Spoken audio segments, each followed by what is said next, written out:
Pozdravljene, drage ljubitelice besednih krajin in drugi. Dobrodošli znova v rubriki Beseda tedna. Nedavno smo bili priča odmevnemu besednemu dvoboju med Matejem Toninom in Marjanom Šarcem. Oba nekdanja obrambna ministra sta pokazala, da kot govorca nista vešča samo obrambe, temveč tudi močnih in sočnih besednih napadov.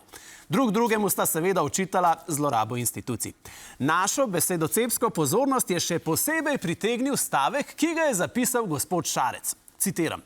Gospodje iz Knovsa so pač toliko časa knovsali, da so se zaknovsali.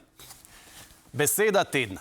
Knovsanje in izpeljanka zaknovsati se. Spoštovani, ko ste slišali to povsem novo besedo, se vam je morda zdela znana? Ste ob njej začutili, kot da bi jih Šarec Toninu malce po gostilniško napel? To je zato, ker vsi poznamo podobno zvenečo vulgarno besedo kavsanje. Pomeni spolno občevati.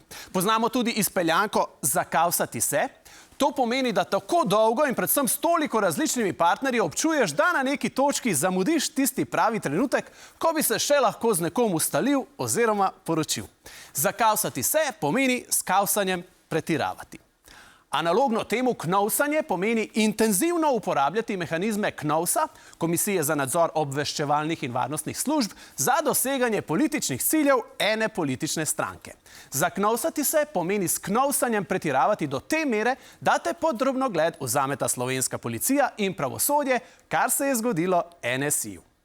Beseda knovsanje je nova, sveža in prav s to njeno svežino je gospod Šarec na družbenih omrežjih uspešno zasenčil argumente gospoda Tonina. Z očitkom o zaknovsanju je Šarec njun verbalni dvoboj prepričljivo dobil, lahko bi rekli, da mu je kar lepo knovseno kašo skuhal. Vendar iz tabora NSI-ja sporočajo, da bomo še videli, kdo se bo zadnji smejal. Saj da so bila vsa njihova knovsanja zakonita in da se nikakor, nikjer in nikoli niso zaknovsali, kar je bila naša tokratna beseda tedna.